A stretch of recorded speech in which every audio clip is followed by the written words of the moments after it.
Isang magandang hapon po sa ating lahat at malugod na pagbati mula sa Future Earth Philippines. Welcome po sa isang episode ng Filipino SDG Action Hour. Muli niyo kaming samahan sa isa't kalahating oras ng exciting at makabuluhang talakayan tungkol sa mga paksa at bagay na napapanahon at tiyak na kapupulutan ng aral at karunungan. At sa hapon na ito, pag-uusapan po natin ang topic na pinamagatang Towards a Cleaner Future, Advancing Sustainable Solid Waste Management Practices. Ang ating speaker po sa hapon na ito ay isang environmental advocate and professional in the field of sustainable development and natural resource management. Sa kasalukuyan po, siya po ay nakatrabaho sa LGU na Mababalacat City Environment and Natural Resource Office o CENRO, where she does various initiatives focused on environmental protection and climate adaptation. At meron po siyang 7 taon na solid na dedicated na taon ng service in public sector, and she has established herself as a key player in driving impactful environmental initiatives and advancing sustainable policies. Siya po ay naniniwala in empowering communities to take active roles in environmental stewardship, often organizing capacity building workshops, clean-up drives, and educational campaigns that inspire collective actions.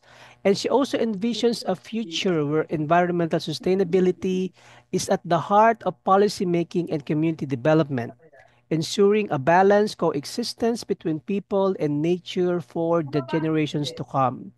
So this afternoon, let's all welcome Engineer Anne Journey Bayani Pena. Thank you so much po, Sir Mark. Isang napakaganda, makakalikasan at pinagpalang araw po sa bawat isa. I would like to thank DOST for having me here as one of your guests to share a knowledge to action endeavors that contribute to the attainment of SDGs. So our topic for today is entitled Towards a Cleaner Future, Advancing Sustainable Solid Waste Management Practices. So I will be sharing po my slide for today.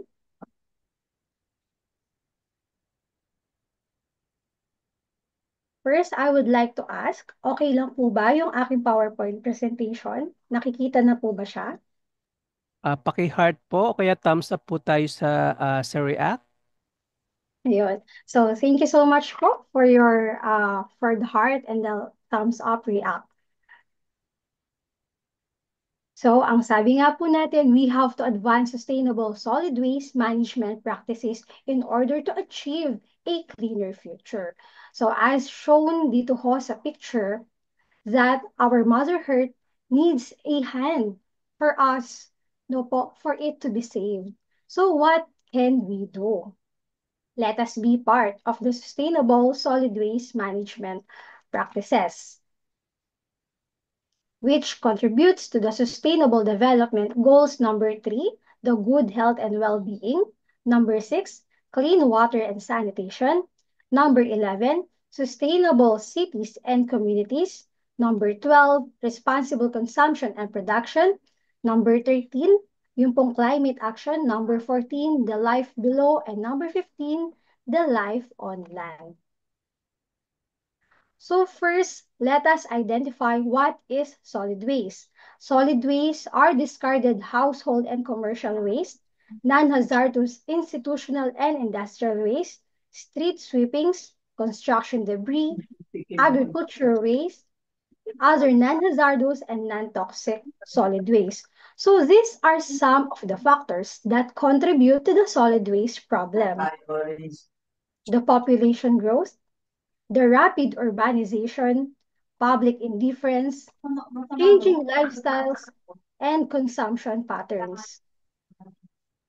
So as we can see, this Payatas tragedy which happened on July 10, 2000, ang pagguho ng malaking tambak ng basura sa Payatas dam site where 232 people died, gave birth to Republic Act 9003, or otherwise known as the Ecological Solid Waste Management Act of 2000, focusing on waste segregation o tamang pamamahala ng ating mga basura. So this is the very famous Manila Bay which is not full of fishes, but full of trashes. And these are some of the informal settler families which contributes to the pollution on our waterways and on land. So no one should be left behind. So as we can see, our young champions are affected by this pressing issue on solid waste management. In Mabalacat City, or we know the Mabalacat from the trees of Balacat. So kaya nga po Mabalacat, which is full of Balacat or the Ziziphus talanay. And in Mabalacat City, we have established a partnership with DOST and Mabalacat City College for our environmental protection and conservation entitled Empowering Our Community Through Science and Technology, the Mabalacat City Success Story. So on this Balacat project, we have our Balacat Sanctuary, which contributes to our environmental preservation. And in Mabalacat also, we have crafted our 10-year ecological solid waste management plan covering year 2024 and 2033. So this is our volume 2. And yesterday, we have successfully deliberated our 10-year plan to the National Solid Waste Management Commission. So this 10-year plan is we also understand and practice the principles of waste segregation at source, which really contributes to the sustainable solid waste management practices. So segregation shall refer to a solid waste management practice of separating different materials found in solid waste in order to promote recycling and reuse of resources and to reduce the volume of waste for collection and disposal. In Mabalacat City, we have the Bawasan ang Basurang Itinatapon or the Mag-Segregate Ka project. And we have our battle cry, yes segregation, yes collection sapagkat ang hindi mag-segregate ay papangit. So for the reduce, we have to reducing involves making conscious efforts to use resources in a way that reduces the amount of waste produced. And we are practicing reuse because the practice of using an item, whether for its original purpose to fulfill a different function, is known as reuse and recycling. Recycle, where recycling involves using waste materials themselves as new resources to create new products or materials. So we have to reduce, reuse, and recycle. So these are the solid waste management practices that we have to apply. And in Mabalacat City, we implement these policies. The bawal magkalat at magtambak ng basura sa mga bakanteng lote, bangketa, plaza, kalye at sa lahat ng iba pang mga pampublikong lugar sa syudad po ng Mabalacat. So this is for the anti-littering and the no illegal dumping. And for the open burning, we have this bawal magsunog ng basura. At bawal ang pagtira sa tabi o mismong sapa, estero at ilalim ng tulay. So these are for the informal settler families, which often directly disposes their waste on our riverways. So we have our environmental programs through the City Environment and Natural Resources Office.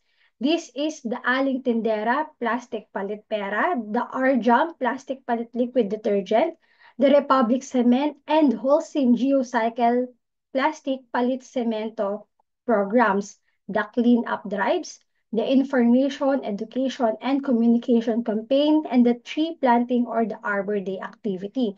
So this is now for the Aling Tindera project. For this Aling Tindera project, we have a partnership with Hope, PepsiCo, and the Plastic Credit Exchange. For every 1 kilogram of plastic waste, we are giving to the community 2 pesos and 50 centavos. So this project started last July 25, 2022.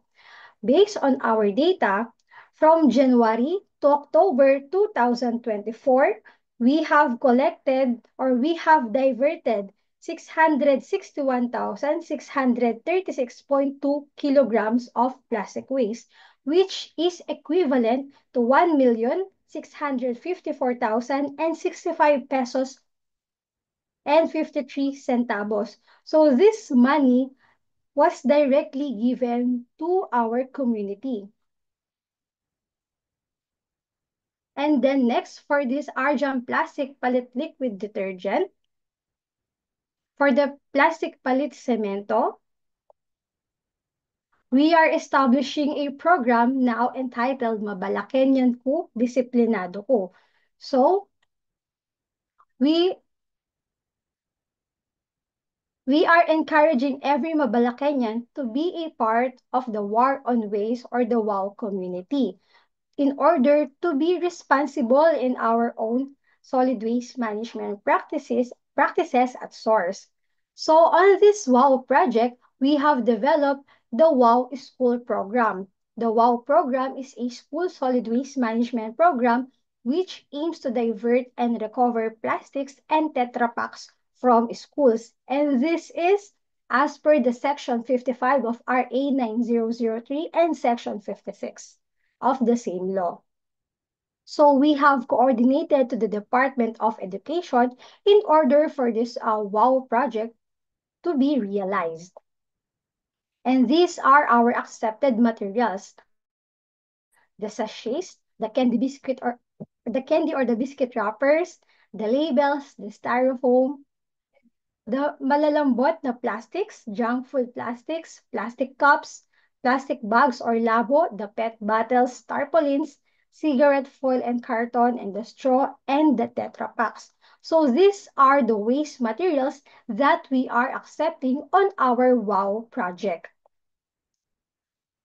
So during our WOW project, we spotted best practices in school solid waste management. So this picture is the Lacandula Elementary School.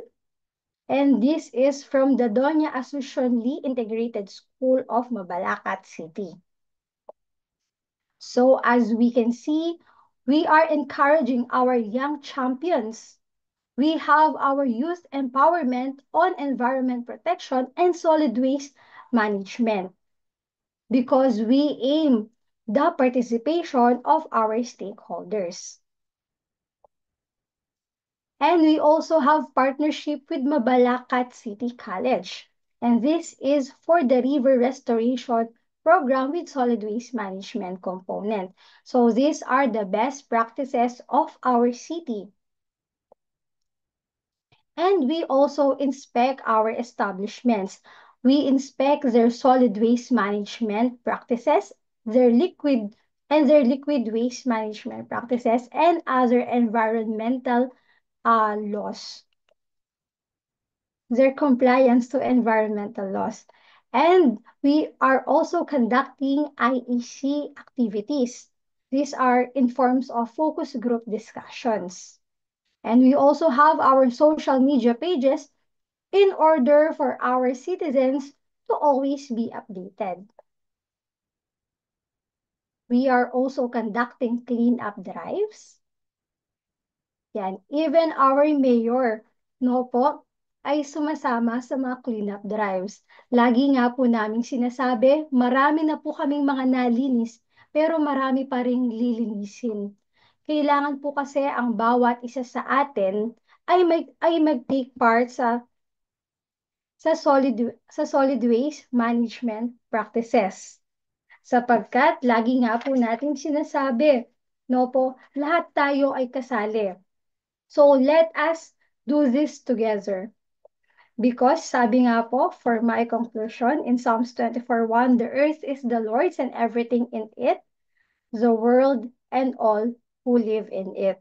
So we are God's trustees and we have to take good care of our environment through the solid waste management practices, sapagkat yung pong solid waste management practices ay napakalaking role nito in environmental protection and conservation. Dapat tayo po mismo sa ating mga kani-kanyang pamamahay. No po tayo po ay nagsisegregate ng basura at hindi rin po tayo nagtatapon o nagtatambak ng basura kahit saan. So yun lamang po. Thank you and God bless. Maraming salamat, Anne, sa iyong napaka-informative na presentation. Ano po We're yung now sabi niyo po na last parting words, advice, or mga gusto niyo pong maganap o matanggap o mangyari in the future with your project.